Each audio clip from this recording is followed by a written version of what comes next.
Então o segundo turno das eleições está aí e o Ibovespa simplesmente enlouqueceu. O que fazer? Como investir nesse cenário? E se o Lula ganhar, o que eu faço? E se o Bolsonaro ganhar, o que eu faço? E principalmente, como ganhar dinheiro ou aumentar as chances, o potencial de você ganhar dinheiro no cenário que está aqui no ar. É sobre tudo isso que eu vou falar no vídeo de hoje. Quem é clubista, nos acompanha há mais tempo, já deixa o dedo no like. Se você caiu de paraquedas e gostar desse vídeo, clica no botão de inscrição e também no sininho. E você, independentemente se é clubista ou não, comenta aqui o que você acha que vai dar aí no resultado das eleições. Deixa o teu comentário.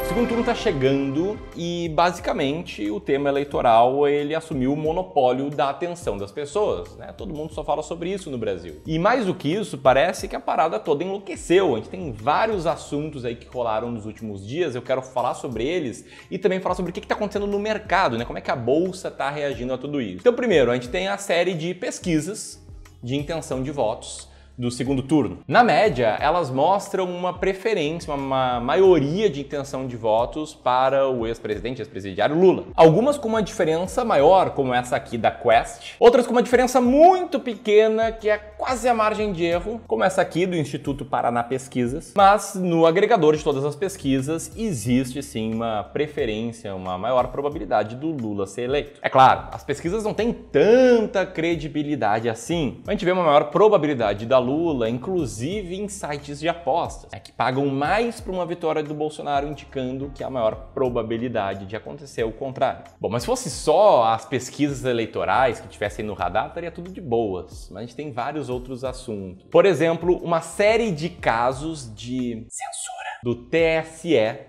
que rolou aí nas últimas semanas. Enfim, o TSE assumiu aí o poder mediador praticamente do que pode ser dito e do que não pode ser dito. E em poucos dias ele determinou que sites saíssem do ar, que posts fossem apagados, que propagandas chamando Lula de ladrão fossem tiradas do ar, que é meio bizarro, porque o Lula foi condenado em todas as instâncias por corrupção, né? O processo foi anulado. E mais uma série de remoções como essas que você está vendo na tela, mesmo de fatos comprovados. E é claro, isso tudo causou uma onda de indignação, uma onda em que inclusive eu faço parte, porque a gente está falando de liberdade. Liberdade é algo muito sério. O ensino aqui é conquistar liberdade financeira, por exemplo. Eu valorizo muito a liberdade. Eu acho que censura é um horror, não importa a quem. Bom, mas teve mais coisa sim. Teve também o Roberto Jefferson loucão. Sim, o cara simplesmente recebeu policiais à bala, né? Literalmente. Numa ação aí que tem indícios que foi premeditada. E isso acabou mexendo bastante também com a corrida política. E se tudo isso não bastasse, a gente ainda teve uma denúncia da campanha do Bolsonaro sobre inserções a menos nas rádios, que eu não sei que fim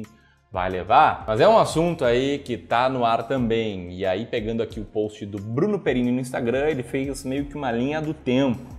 Tá mostrando ali tudo que aconteceu nesse caso do TSE. E certamente vai ter mais notícias sobre isso entre eu estar gravando esse vídeo e ele ser publicado. Ou seja, a parada toda enlouqueceu. Agora, o que aconteceu com os investimentos? Te liga só o que aconteceu com o Ibovespa nesse período entre o fim do primeiro turno e agora. No último dia útil antes do primeiro turno, o Ibovespa estava a 110 mil pontos. Ele abriu em alta, uma alta de 5% no dia seguinte ali das eleições de primeiro turno, e de lá para cá ele oscilou, subiu, caiu e está mais ou menos 2,5% acima. Sendo que ele chegou a ter subido praticamente 9% e do ponto máximo ao atual ele já caiu 6% mais ou menos. Se a gente fosse olhar para ações individuais, a oscilação acabou sendo ainda maior, né? No caso, as ações da Petrobras, elas abriram em alta de 8% praticamente no primeiro dia útil pós-primeiro turno, depois chegaram a estar subindo 26% e do ponto máximo ao ponto mínimo elas já caíram 13,28%.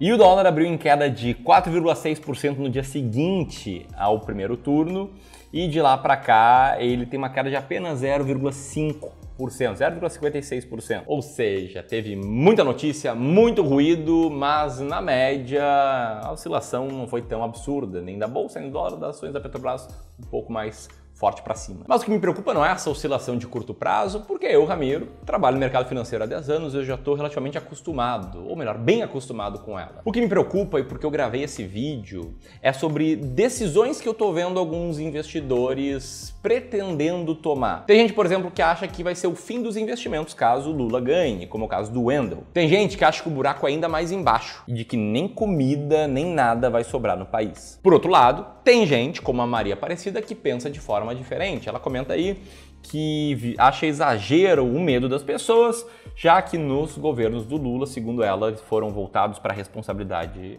fiscal. E é claro, sempre tem os valentões da internet, né, os mais agressivos, como é o caso do FFL, que comentou que a Dilma não foi a única responsável pela crise que a derrubou, que teve uma bolha de endividamento criada pelo Lula e que a Dilma apenas pagou o preço. Bom, na verdade, a Dilma contribuiu bastante para a crise que a gente teve ali entre 2013 e 2016. A gente já sabe onde isso vai acabar. Inicialmente é uma falsa bonança, depois vem a crise. Operadores do mercado são burros ou estão de má fé? Um abraço. Aí é o FFL, que não se acha burro, mas com certeza é bem covarde, porque ele não colocou o seu nome verdadeiro. Mas eu vou tentar responder ele de forma inteligente aqui. Antes disso, só comenta, você pensa assim? Você vai vender tudo se Lula ganhar? Vai começar a investir se Bolsonaro ganhar? Quem você acha que vai ganhar? Deixa teu comentário aqui abaixo. Se está gostando do vídeo até aqui, deixa o dedo no like. Bom, quando você vai comentando, deixa eu comentar o que eu penso sobre esse assunto. E não vou falar aqui sobre as opções que a gente tem, eu acho as duas muito, mas muito ruins, né? Um segundo turno muito lamentável. Tenho certeza que a gente conseguiria algo melhor e espero que daqui a 4 anos a gente consiga, né, um segundo turno melhor. Mas sim, deixa eu falar aqui sobre o que eu penso que vai acontecer com a economia e com a bolsa, e também sobre o que eu vou fazer, e para isso eu quero que você preste muita, mas muita atenção em 2 pontos aqui. O primeiro, como é que foi o desempenho da economia historicamente, e segundo, como é que foi o desempenho das bolsas de valores historicamente. Antes de mais nada, vamos olhar para o passado, porque quem não aprende com a história está fadado a repeti-la. E para isso eu quero te apresentar esse gráfico que está na tela agora, que mostra a taxa de crescimento do PIB, tanto do Brasil, linha verde, quanto dos Estados Unidos, linha laranja, China, linha vermelha, e União Europeia, linha azul. E a primeira coisa que você pode ver é que existe uma certa correlação nessa taxa de crescimento, né? Geralmente, quando um cai, vários outros caem, quando sobe, vários outros sobem, eles andam meio que em conjunto. Mas vamos focar aqui nos piores momentos do PIB, tá? Primeiro, ali no final dos anos 90, em que a China viu a taxa de crescimento cair, junto com o Brasil, Europa e União Europeia não tanto. Depois, a gente tem a crise de 2008, em que todo mundo basicamente caiu. No terceiro momento temos a crise de 2015 e 2016 e no quarto a crise do coronavírus, em que todo mundo caiu. Então você pode ver que a única crise exclusiva do Brasil foi essa de 2015 e de 2016 e que na média o Brasil anda muito em linha com o resto do mundo. E o que a gente teve aqui? A primeira crise foi a crise na Ásia, né? Por isso que a China sofreu, viu a taxa de crescimento do PIB cair e o Brasil também. Lembrando que aqui o Brasil também deixou o câmbio ser flutuante, né? Saiu do câmbio fixo e entrou no flutuante. Depois a crise subprime, que todo mundo se deu mal. Depois a crise do Brasil, aqui sim tem a ver com as cagadas da Dilma. E por fim a crise do Covid-19. E agora eu te convido para se lembrar o que aconteceu com a Dilma. Depois que estourou toda a crise, todos os escândalos que a gente viu, o Congresso e o Senado pegaram e juntinhos pegaram impeachment. Ou seja, ela foi removida do cargo e o Brasil voltou com a sua correlação com o resto do mundo. Você pode ver nessa tabelinha aqui embaixo que o Brasil tem um crescimento do PIB muito correlacionado, em especial com o mundo. O número 0,72 é muito alto e com a China 0,71 é muito alto. Ou seja, o Brasil depende muito mais do ambiente do mundo para crescer do que de um presidente ou outro. A gente conseguiu estar imune a cagadas de presidentes ao longo desses últimos 25 anos. Tá, Ramiro, mas e a bolsa? Porque bolsa é diferente de PIB. Na bolsa que eu tenho para te mostrar é isso aqui, tá? O desempenho do Ibovespa, a linha cor de vinho, o desempenho da bolsa norte-americana, linha verde, e o desempenho da estratégia de ações mais baratas da bolsa, linha roxa, tá? Eu configurei esse gráfico para eles se cruzarem ali, o 100 ser dezembro de 2003. E o que você pode ver aqui é que, independentemente de presidente no poder, a estratégia das ações mais baratas da bolsa, principalmente, mas também o Ibovespa, tiveram um desempenho muito, mas muito bom. Aliás, falando em ações mais baratas da bolsa, se você está assistindo esse vídeo, muito provavelmente as vagas para o meu curso Descomplicando o Mercado de Ações, um curso que eu mostro passo a passo para como viver de renda investindo na bolsa e saber quais ações comprar, quando comprar e quando vender, devem estar abertas. Tá? Vou deixar o link aqui em cima. Se elas estiverem abertas, você vai poder conhecer o curso e fazer sua matrícula. Se elas não estiverem abertas, você pode colocar esse e-mail na lista de espera, porque eventualmente vai ter uma turma desse curso no ano que vem. Mas voltando para o nosso gráfico aqui, você pode ver que, inclusive, as crises desses períodos, os momentos em que a Bolsa brasileira e estratégia das ações mais baratas da Bolsa caíram e foram mal, elas não tiveram necessariamente correlação com cagadas de um presidente. A gente teve a primeira queda na crise do final dos anos 90, que eu já comentei agora há pouco. A segunda queda teve a ver com eleições, que o mercado se apavorou com a eleição do Lula. Todo mundo falava que o Brasil ia virar uma Venezuela, a bolsa caiu bastante, mas logo depois voltou a subir. Depois teve a crise do subprime, a recessão brasileira, essa sim fez a bolsa ir mal ali por 2, 3 anos, e posteriormente a crise da Covid-19. E mesmo se a gente olhar para um prazo maior e olhar para o Ibovespa em dólares, qual foi a evolução dele? O que a gente tem um resultado muito bom para o Ibovespa, apesar dos pesares, apesar de ditadura militar, apesar de hiperinflação, apesar de FHC, Lula, Dilma, etc. E mesmo se você pense, não, Ramiro, a gente está olhando para trás, o momento atual nunca aconteceu. A gente está num momento que é um momento de inflexão e tudo vai mudar dependendo de qual presidente for eleito. Mas eu vejo o risco do Brasil virar uma Venezuela. Bom, o que eu tenho para te fazer aqui é te acalmar e trazer fatos. Fato de que o presidente do Brasil não pode fazer assim e transformar o país numa ditadura. Ele depende muitas vezes do Congresso e do Senado, e o Congresso e o Senado estão bem heterogêneos ali, até com um peso maior em partidos de direita.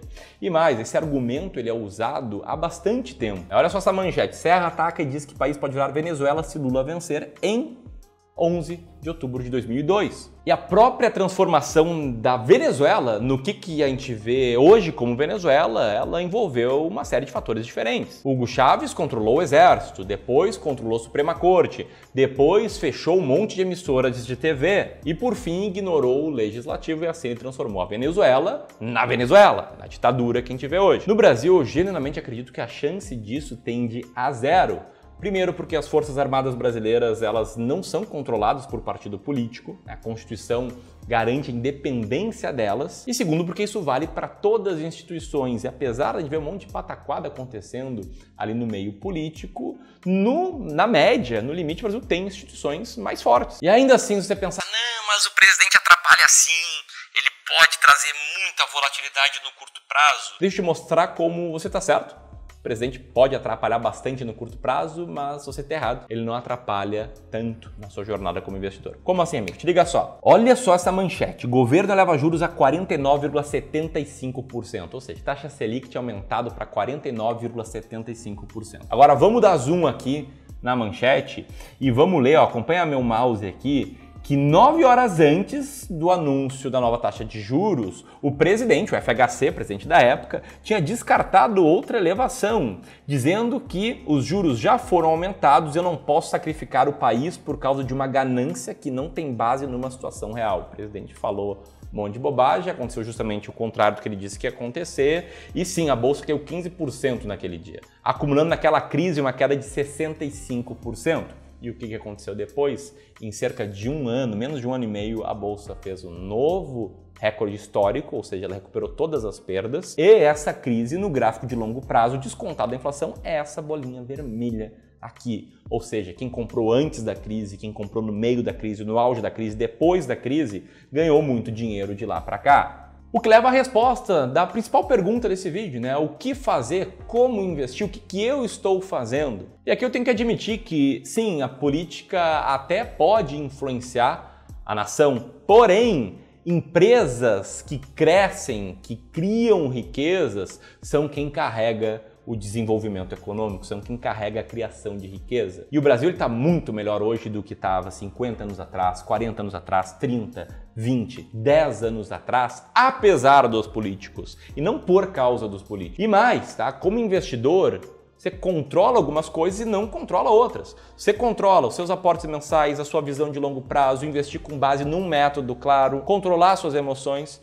E você não controla e sequer sabe quem vai ganhar as eleições de domingo, quais políticas quem ganhar vai implementar de fato, o quanto o Congresso vai dificultar ou facilitar a vida do futuro presidente, quais setores e quais empresas vão ser os grandes vencedores e os grandes perdedores, e também você não tem ideia sobre como os investidores investidores vão reagir e o quanto isso já está no preço hoje da bolsa. Então a grande resposta é que eu vou seguir meu plano. Em ações vou continuar comprando ações mais baratas da bolsa por um longo prazo. Se você quiser conhecer melhor meu curso completo, que eu falo da estratégia de ações mais baratas da bolsa, vou deixar o link aqui. Se você gostou desse vídeo, te inscreve aqui no Clube do Valor e maratona aí todos os nossos vídeos. Tamo junto, um grande abraço e até mais!